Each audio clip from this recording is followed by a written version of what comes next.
Xây tương thân tình trong đạo Phật, tùy khác màu nhưng một tôn sư. Hôm nay đây cùng nhau họp mặt, quyết noi theo đường Phật giáo Hoàng Dương. Hey, welcome back from the commercial break. And Angie, you want to continue on with the next question? Okay. So you said in order for us to understand, to live wisely and to understand the higher laws of Buddhism or the higher understanding of Buddhism, we must practice living positively and thinking positively.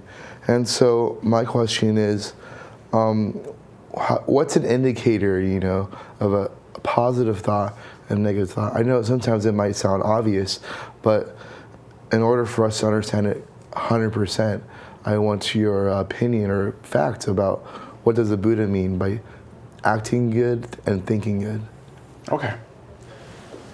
That goes back to the original question, the very first question when you're asked, what is Buddhism? Remember?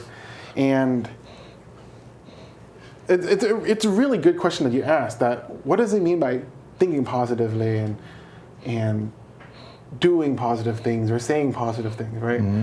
So the word positive here can mean many things to many people. Right.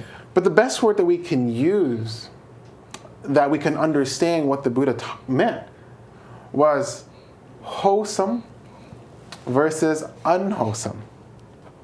Wholesome action, wholesome thoughts, wholesome speech will be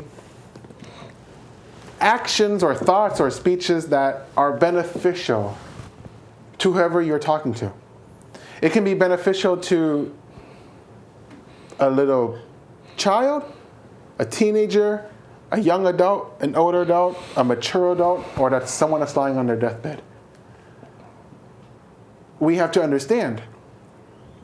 So when we understand what he meant by wholesome means that there is a benefit not only to them, but also to you. Think of it this way.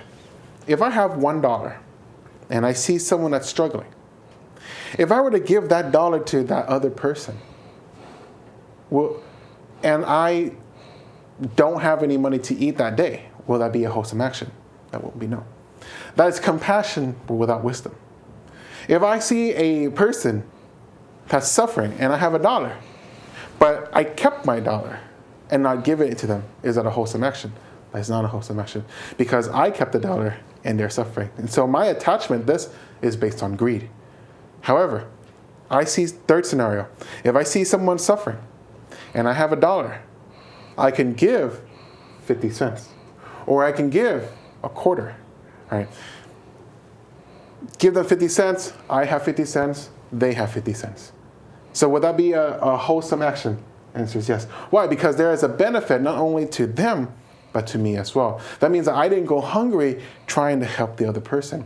There is a line when you practice generosity. There has to be a form of compassion. There has to be a form of wisdom. You practice compassion, there has to be a form of wisdom. Like wings on a bird. A bird cannot fly with only one wing. A bird can fly if he has 2 wings. And so the wings here must become wisdom as well as compassion. Those two go together like wings on a bird. And so the wholesome here is doing whatever we can to help other people.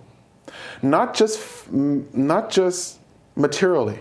That is giving money, giving food, giving water, offering to help, but also help them emotionally, or help them physically, help them mentally, help them spiritually. Help them in any form that you can. And by doing so, that would be a wholesome action. An unwholesome action would be an action that harms the other person, or harms a living being, or sets up a situation that not only harms one person, but a lot of person. Or being in a position that you cause so much grief or so much hate or so much anger to someone. Or you set up scenarios where people enter and they all face unfortunate events. That would be an unwholesome action. And so, just to clarify, positive, negative, it can be confusing at times. Yeah. So we have to understand what he meant was by wholesome versus unwholesome. I feel also, my next question is, I feel then people that are either instructors, teachers or managers or all the way up into politics, that it's a very high duty into what words you say and what actions you speak of. And I wonder, how do you gather that kind of insight as a leader or someone that's becoming a leader? How do you develop that sense of benefit for all? How do you develop a good vision to do and think of things? Because what if someone, we won't talk about politics, what if someone means well, but in reality they're destroying a lot of different things, How do you further get a better understanding of how you impact the world, or what can you do? Well, the question that you asked was loaded with many branches. So let's just stick to the part where you said that, how do you develop a vision? Yeah, how do you develop a vision? Because in order for us to be a successful leader, you have to be a visionary. You have to be able to see not only just 2 steps, not even just 3 steps, not even 10 steps, but 1,000 steps ahead. Wow. Our master, actually, the most venerable Titfingli, taught us that when you're making a plan, you have to make a plan the part where you write things down. You always have to write things down. Write down your plan. Write down your goals. Because when you write down your plans and you write down your goals, you paint a vision on where you want to go. It gives you a sense of direction, like a vision. What you can see and believe in your mind, you can achieve it.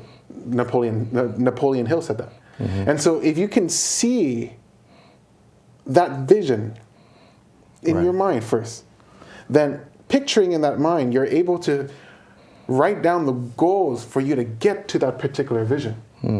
Right? And so one of my friends said, a man with a plan can.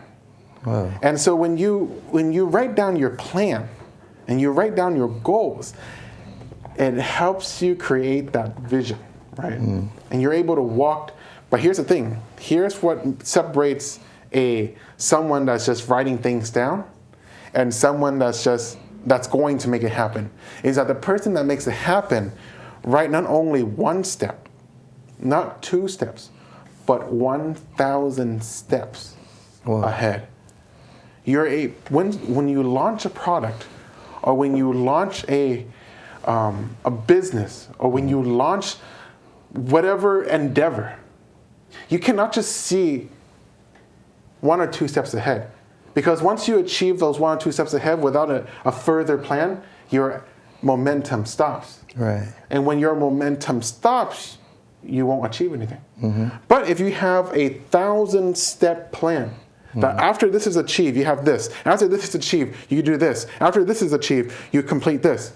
And it becomes a series of events. And once you create the momentum, then you're able to overcome anything. Here's the beauty about the word momentum. Did you know that if you were to have a train, and on that train, on a train track, right in front of the train, you put a quarter between the wheel and the track. You put a quarter right there. Did you know that the train cannot move? The train cannot move. However, once the train is in motion, not even a 10-foot concrete wall can stop it. Wow. It'll plow through it, right? And so the word momentum here is very, very powerful. If a sports game, for example, if you're playing football, and we can feel the momentum going from on one team driving towards the end zone, right? Perceived losing team. The other team will try to do a timeout to stop the momentum. You stop the momentum, it's very difficult to pick up the momentum again. Once a leader knows how to create momentum, at the very beginning phase, everything takes a lot of energy. You have to have the explosive action. Like starting an engine in a car, there's going to be that explosion within the engine. But once the engine is running, it keeps on going. So a leader knows how to create momentum, create action. But not just little action, but explosive action. And the explosive action will help inspire not only yourself, but they inspire those around you. A leader knows how to inspire other people. Learn how to tap into your potential mind. Understand how the mind works. Learn how to shape your mind and learn how to inspire your mind so that you can move forward. Wow. And so, unfortunately, we don't have much time to continue further.